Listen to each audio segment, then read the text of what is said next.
ഇന്നലെ ഹൈക്കോടതിയിൽ പോലീസ് നൽകിയ റിപ്പോർട്ട് അത് കണ്ടിരുന്നല്ലോ, എന്താണ് അതിൽ നിന്ന് മനസ്സിലാവുന്നത്? അല്ല, ഇതിൽ മനസ്സിലാക്കേണ്ടത്, ഇതിൽ മുഹമ്മദ് ഖാസിം എന്ന MSF നേതാവാണ് ഈ കേസിലെ ഇര.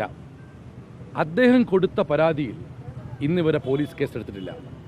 പോലീസ് കേസെടുത്തിരിക്കുന്നത് വേട്ടക്കാരായ CPM എന്ന് പറയുന്ന പാർട്ടിയുടെ നേതാവ് ഭാസ്കരൻ മാഷ് കൊടുത്ത പരാതിയിലാണ്.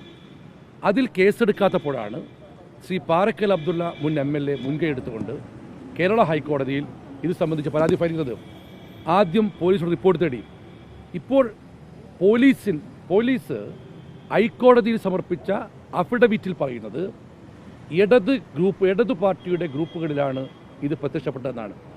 അതിലെടുത്തു പറയുന്നു റെഡ് എൻകൗണ്ടർ, റെഡ് ആർമി, പോരാളി ഷാജി, അമ്പാടിമുക്ക് സഖാക്കൾ എന്നിവരുടെ ഗ്രൂപ്പിലാണ് ഇത് കണ്ടതെന്ന് പറയുന്നു.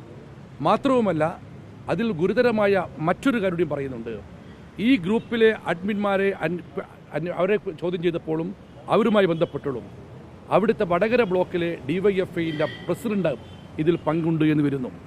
പക്ഷേ പോലീസ് എടുക്കുന്ന നടപടി, ഒരാളെ കൊല ചെയ്യാൻ ഇന്നോവ കാറിൽ കുറേ ആളുകൾ വന്നു കഴിഞ്ഞാൽ ഇന്നോവ കാറിൻ്റെ പേരിൽ കേസെടുക്കുകയും കൊലയാളിയെ പിടിക്കാതിരിക്കുകയും ചെയ്യുന്ന അതേ നയമാണ് ഈ കാര്യത്തിലും വടകരയിലെ പോലീസ് സ്വീകരിക്കുന്നത്. ഇവിടെ ഇവരൊക്കെ തന്നെ ഇടത് ഗ്രൂപ്പിൽപ്പെട്ട ഗ്രൂപ്പുകളിലാണ് വന്നു എന്ന് പറഞ്ഞു. അതുമായി ബന്ധപ്പെട്ട് പോസ്റ്റുകാരുടെ ഫോൺ പിടിച്ചെടുത്തു. ആടെ അറസ്റ്റ് ചെയ്യുന്നില്ല. ഇതെന്തൊരു നയത്? ഇതെന്തൊരു പരിപാടിയാണിത്? അതായത് ഫോൺ ഉപയോഗിച്ചവർക്കെതിരെ കേസില്ല, ഉപയോഗിച്ചവരെ അറസ്റ്റ് ചെയ്യുന്നില്ല, ഫോൺ കസ്റ്റഡി എടുക്കുന്നു. കസ്റ്റഡി എടുക്കേണ്ടത് ഫോണല്ല, ഈ ഗ്രൂപ്പിലെ അഡ്മിന്മാരെയും അതിൽ പരാമർശിക്കപ്പെട്ട DYFI ബ്ലോക്ക് പ്രസിഡന്റിനെയും കസ്റ്റഡിയിൽ അറസ്റ്റ് ചെയ്ത് കസ്റ്റഡിയിലെടുത്ത് ചോദ്യം ചെയ്താൽ ഇത് കുറേ കൂടി വിവരങ്ങൾ പുറത്തു വരും. അതുമാത്രമല്ല, ഇതിനകത്ത് നിങ്ങൾ ആലോചിക്കേണ്ടത്, എന്നിട്ട് പോലും ഒരാളെപ്പോലും അറസ്റ്റ് ചെയ്യാനോ കസ്റ്റഡി എടുക്കാനോ പോലീസ് തയ്യാറാവുന്നില്ല. മാത്രമല്ല, ഈ പോസ്റ്റ് പ്രചരിപ്പിച്ചതിൽ മുൻ MLA KK ലതികയുണ്ട്, CPI നേതാക്കളുണ്ട്. ഇവരെക്കൊന്ന് തലോടി വിടുക പോലീസ് ചെയ്തിരിക്കുന്നത്. ഈ പോലീസിൻ്റെ നടപടി പരിഹാസ്യമാണ്, പൊതുജന മധ്യത്തിൽ ഏറെ അവഹേളനത്തിന് പാത്രമാകുന്ന ഒന്നാണ്.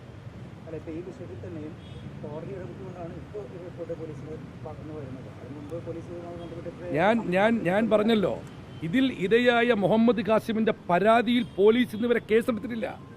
പോലീസ് കേസെടുത്തിരിക്കുന്നത് ഇതിൽ വേട്ടക്കാരായ CPI എന്ന പാർട്ടിയുടെ നേതാവ് ഭാസ്കരൻ മാഷ പരാതിയിലാണ്.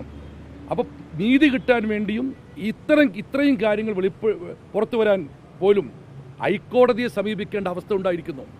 ഇത് പോലീസിൻ്റെ കൃത്യവിലോപത്തിൻ്റെയും അനാസ്ഥയുടെയും ഏറ്റവും വലിയ ഉദാഹരണമാണ്. മാത്രവുമല്ല, വടകരയിലെ പോലീസ് ആരെയോ പേടിക്കുന്നു. വടകരയുടെ പോലീസിൻ്റെ കൈകൾ ബന്ധിക്കപ്പെട്ടിരിക്കുന്നു. ഒരു സംശയവുമില്ല, CPMൻ്റെ ഒരു പോഷക സംഘടനയെ പോലെയാണ് വടകരയിലെ പോലീസ് ഈ കാര്യത്തിൽ കൊടുത്തുകൊണ്ടിരിക്കുന്നത്. ബ്ലോക്ക് പ്രസിഡന്റ് ഒരു അധ്യാപകനാണ്. വടകരയിലെ നിങ്ങൾക്കറിയാം, ഇന്നലെ പോലീസ് ഹൈക്കോടതിയിൽ സമർപ്പിച്ച സത്യവാങ്മൂലത്തിൽ ഈ 4 വാട്സപ്പ് ഗ്രൂപ്പുകളുടെ പുറമെ വന്നൊരു പേര് വടകരയിലെ DYFI ബ്ലോക്ക് പ്രസിഡന്റ് പേരാണ്. അദ്ദേഹത്തെ പിടിക്കുന്നില്ല, അദ്ദേഹത്തിൻ്റെ ഫോൺ പിടിച്ചെടുക്കുന്നു. ഞാൻ പറഞ്ഞല്ലോ, കൊലപാതകയെ അറസ്റ്റ് ചെയ്യുന്നില്ല, കൊലപാതകം ചെയ്യാൻ വന്ന ഇന്നോവ കാറിനെ കസ്റ്റഡിയെടുത്ത് കേസെടുക്കുന്നു.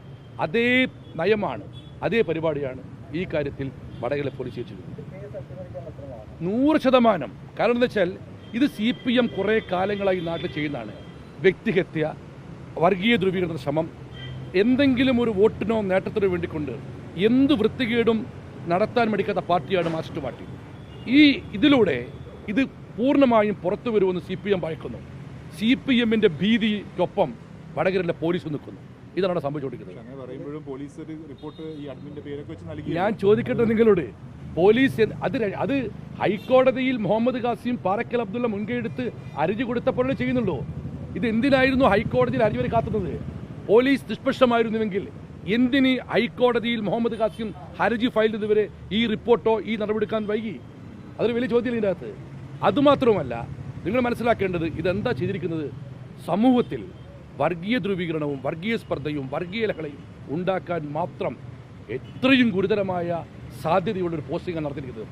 ഇരട്ടച്ചങ്കനെന്ന് വാട്സപ്പിൽ പോസ്റ്റിട്ടവനെ അറസ്റ്റ് ചെയ്ത് കസ്റ്റഡി എടുത്ത് കേസെടുത്ത നാടാണ് ഈ നാട്. ആ നാട്ടിലാണ് മതസൗഹാർദ്ദത്തിന് പേരുകെട്ട ഈ മണ്ണിൽ മതസ്പർദ്ധ വളർത്തുന്ന ഈ പരാമർശം നടത്തിയതിനെതിരെ പോലീസ് കയ്യും കെട്ടി നോക്കി നിൽക്കുന്നത്. എന്താണ് കോൺഗ്രസ് യു ഡി എഫ് അടിയന്തരമായി ചേരുന്നുണ്ട്.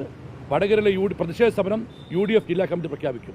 ഒരു സംശയവുമില്ല. ഞങ്ങൾ തുടക്കത്തിലേ പറയുന്നുണ്ട്, യഥാർത്ഥ പ്രതികളെ നിയമത്തിന് മുമ്പിൽ വന്ന് മാതൃകാപരമായി ശിക്ഷിക്കുന്ന പോരാട്ടവുമായി കോൺഗ്രസും UDF മുന്നോട്ട് പോകും.